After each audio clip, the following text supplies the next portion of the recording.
Good morning everybody, and once again welcome back to the channel.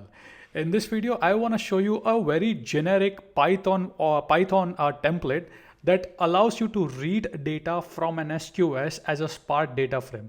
So after the polling interval, it will always poll the queue and check for new messages. If there are any messages, it's gonna grab the batch of messages, read that as a Spark data frame. Once the message are consumed, it's gonna commit, meaning those messages are deleted from the SQS queue. So this video shows you how you can set up S3 events along with your SQS, meaning anytime any objects are landed into S3, those S3 URI is forwarded into the SQS queue. This allows you to read data incrementally. Once you have the data as a Spark data frame object, now you can write into Hudi, Iceberg, Delta, or any other particular destination. So this video will focus on a generic template. So without wasting any time, let's begin the process. All right, so let's take a look at the process, right? So let me clear my screen, and I have my Python file here. So this particular, simple JSON, right? What this will do is it will configure my Amazon S3 bucket. Inside my Amazon S3 bucket, I would have a directory called raw. Anytime new files are created or added in this directory, it will automatically be captured on the SQS queue. So you will have the S3 URI in the SQS queue. So now your Spark jobs can poll the queue and read the data as a Spark data frame. This is a great way to do incremental data processing, right? So you can set up this quickly. So this one right here, let me actually change the name. So I'll just make it DLQ data queue. Okay. So what this will do is it will spin up an SQS, it will spin up a DLQ, it will add the required IAM policies on that. It will configure an S3 event on this bucket on this particular prefix. Okay. So we will run this. Let's do that. Python infrastructure.py. And now once the running is complete, I should see my SQS DLQ. Okay, it is created. I am gonna refresh.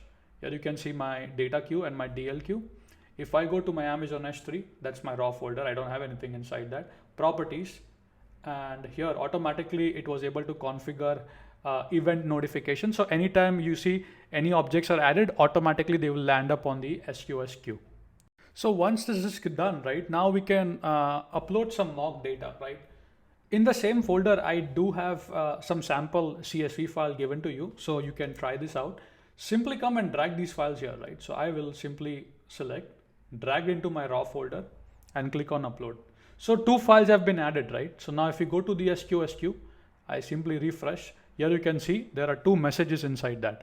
Now let's take a look at a very generic SQS poller written in Python, which polls the queue after a regular interval and read the objects inside that or the file inside that as a Spark data frame.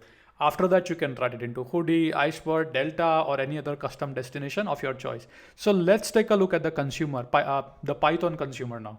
All right, so now we will take a look at the Python script. Again, very generic code, okay? So let me share my screen and go to template.py. So the entire code is controlled by just two items, right? You have the Spark entity, which will have a key value pair. Here I have the configuration for Hudi. You can of course replace this with Iceberg or Delta Lake, and in my README or notes I have this, right? So this is for the S3 table bucket. So in case if you want to use this with S3 table buckets, you can add that. In case if you want to use with unmanaged Iceberg, you can do that. In case if you want to use with Apache Hudi, you can do that. Or if you want to use with Delta Lake, you can add that. So again, this will simply contain a key value pair to configure your Spark session, right? As simple as that. Input config, very easy. Here you will put your SQS queue URL, the queue URL, right, will go over here.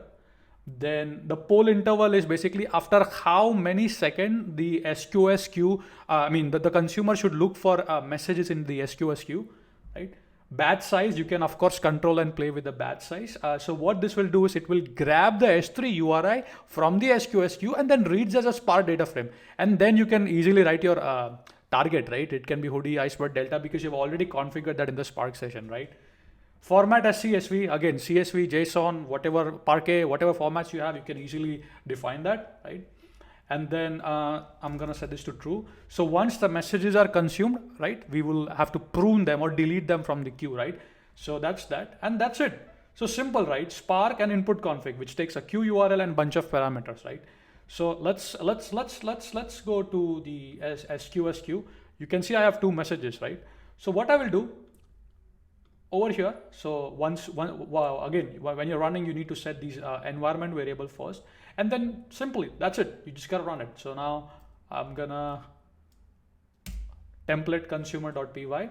So here the Spark session is configured for Apache Hudi, right? And then I should be able to see the Spark data frame. Here you can see the input data as I can see, I'm able to read that as a Spark data frame, right?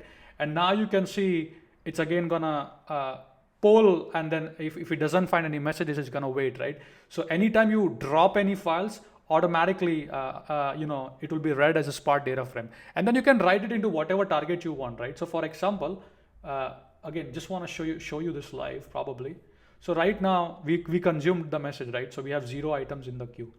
So let's drop this file again, and let me try to make it in a way so we can see both of that happening. Okay, all right. So on the bottom section is my S3 where I will drop the file, and you will see automatically because the polling happens after 5 seconds, right? So I'm gonna drop this file, and then I'll click on upload, and boom, done. And now look at that. Amazing, right? It's working flawlessly, right? So a very generic template which allows you to read any events or anytime any objects are landed into the object store, it will be captured into the SQS queue. It will so there the messages will be nicely buffered, right? And your consumer, you can run it continuously, or you can run it in a batch mode. It will grab the incoming S3 URI, it will read as a Spark data frame, and then you can write it to whatever destination needed. The entire code will be there on my GitHub, so you can copy, you can fork it. Steps are there on my LinkedIn as well as a blog. So I hope you have enjoyed, and please make sure to try these out. It's simple, right? Sample data is there. PySpark job is given. You can try this out locally. With that being said, if you have any further questions, let me know, and I will be seeing you in the upcoming next video. Goodbye.